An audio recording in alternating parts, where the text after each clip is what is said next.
Le viol au Bénin touche un nombre important d'enfants. Les filles, en particulier les mineurs, sont les plus concernées par cette agression sexuelle qui, ces derniers jours, défraie la chronique. Afin de comprendre ce qui justifie cet acte ignoble commis par les bourreaux, j'ai avec moi sur ce plateau Habib Awandessi, sociologue de formation, et Miguel Cueto, juriste de formation. Chers invités, bonjour. Bonjour. Avec vous, il sera question de la recrudescence du viol des jeunes filles au Bénin. Madame Miguel, dites-nous, qu'est-ce qu'on appelle viol et quand parle-t-on de viol sur mineur? Merci madame. Le viol étant une violence, donc un abus sexuel qui va être commis, donc un abus sexuel commis sur une personne. Cette personne peut être de tous âges, elle peut être de n'importe quel genre, donc masculin ou féminin.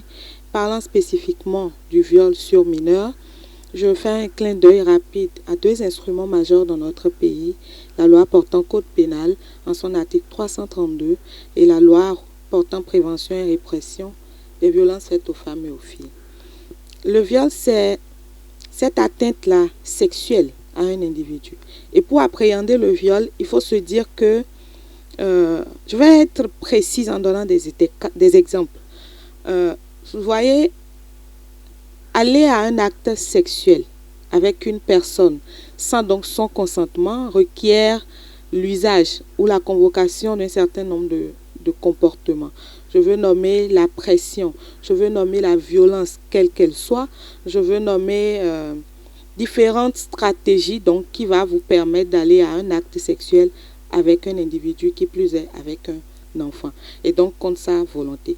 Nous parlons d'enfants, et donc ici vous comprenez que la volonté d'un enfant n'est pas celle qu'on pourrait reconnaître à un adulte, donc à une personne majeure, âgée, déjà d'au moins 18 ans. Un enfant, son oui, vous ne devez pas le considérer comme un oui, parce que c'est d'abord une personne âgée de moins de 18 ans, et c'est pour cela qu'on l'appelle enfant. Ensuite, c'est une personne, parce qu'elle est enfant, vulnérable, sans défense, et c'est pour cela qu'un tel acte qui va être commis sur un individu appelé enfant, donc mineur encore dans notre législation, va être puni.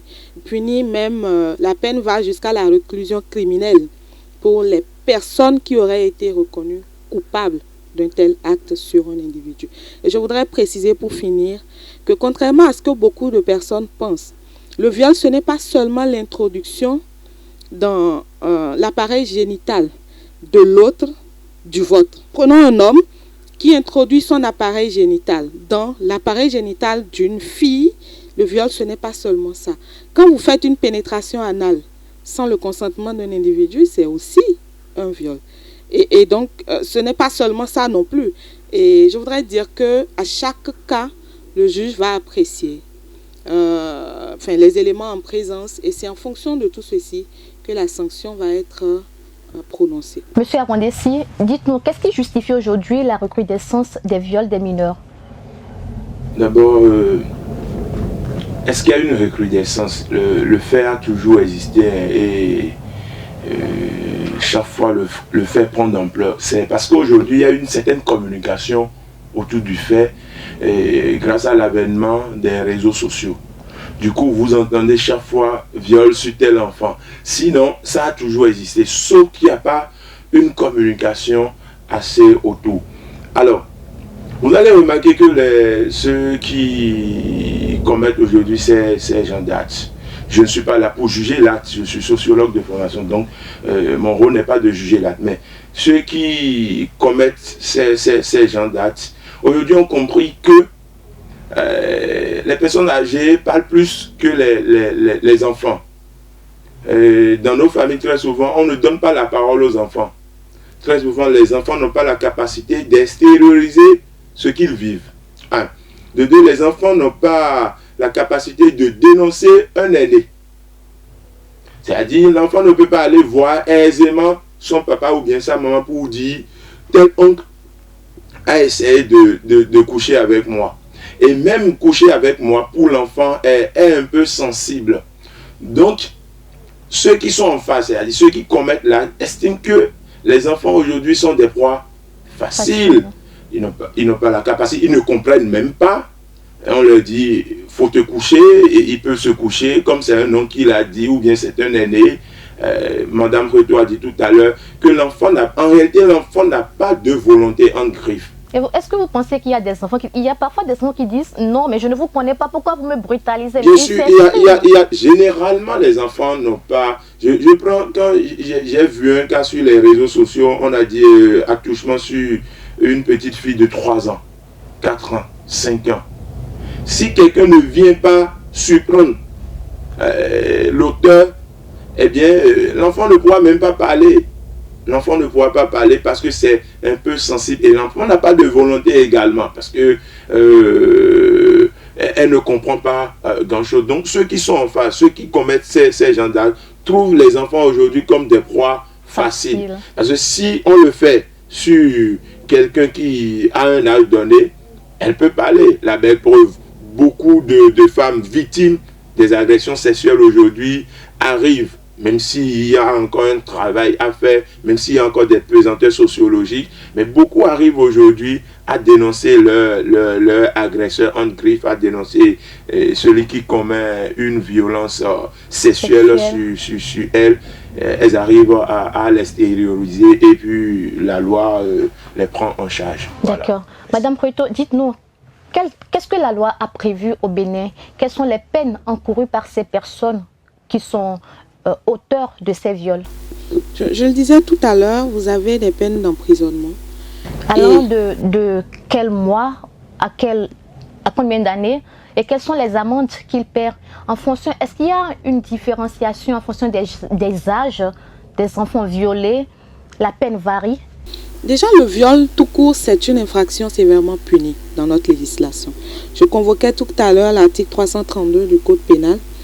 Et je crois que le plus important pour les gens, c'est de savoir qu'ils risquent gros. Et le gros, justement, c'est de rester en prison à vie. Vous voyez? Et évidemment qu'il y aura des amendes. Et les amendes, c'est en fonction, je parlais tout à l'heure du cas par cas. Le montant des amendes va évoluer en fonction des conséquences, des séquelles que la personne a subies, des soins de santé dont la personne doit bénéficier pour recouvrer totalement sa santé, de toutes les dépenses qui auraient été effectuées, etc., etc. On est d'accord que l'amende ne ramène pas l'individu à son état initial. C'est juste une façon de compenser. Et la peine d'emprisonnement elle-même ne restaure pas à l'enfant ou à la personne qui subit cet acte-là, cet abus sexuel, son état physiologique et psychologique, parce que les conséquences de ces actes, de cet acte-là sont énormes. Moi, je connais des filles, par exemple, qui ont été violées, donc dont on a abusé sexuellement et qui, après ça, n'ont plus parlé. Vous voyez, tellement traumatisées que la parole, elle s'est envolée. Elle vous regarde, mais elle ne peut pas parler. Et c'est des gens qui, généralement aussi, vous observez, vont avoir une tendance à se replier sur eux-mêmes. Donc, ces personnes-là vont avoir une tendance à se replier sur elles-mêmes. Elles ne vont pas vouloir systématiquement, je vais dire, se retrouver dans des milieux où il y a beaucoup de personnes. Les hommes, petit h de façon générale, vont leur faire peur systématiquement. Mais c'est important de souligner qu'il n'y a pas que les filles qui soient victimes d'abus sexuels, donc de viol. Ne dites pas que c'est ce qui a été le plus récurrent, c'est ce dont vous avez connaissance. C'est ce qui a été porté à la face du public. Voilà, c'est ça. Mais je voudrais juste qu'on ouvre la parenthèse, que je referme rapidement, pour dire que oui, les enfants sont victimes d'abus sexuels, notamment de viols, de plus en plus, comme vous le soulignez, mais qu'il n'y a pas que les filles. Il y a des garçons. En fait, généralement, les gens n'arrivent pas à identifier. Vous voyez, quand c'est une fille, tout de suite, vous avez des lésions. Oui. Elle n'arrive pas à marcher. Elle va avoir du sang qui va couler. Il y a des blessures, etc., etc.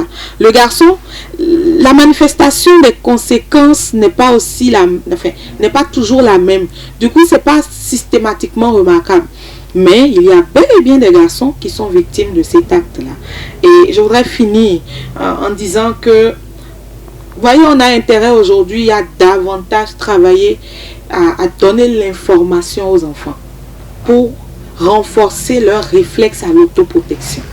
quand vous renforcez ce réflexe-là chez un enfant, ce que j'aime faire habituellement en m'amusant avec des enfants, c'est de les aider par exemple à définir une zone qui pour eux constitue leur zone privilégiée. C'est leur zone privée. Quand ils étendent les deux bras comme ça, le cercle que ça fait tout autour, c'est leur zone à eux.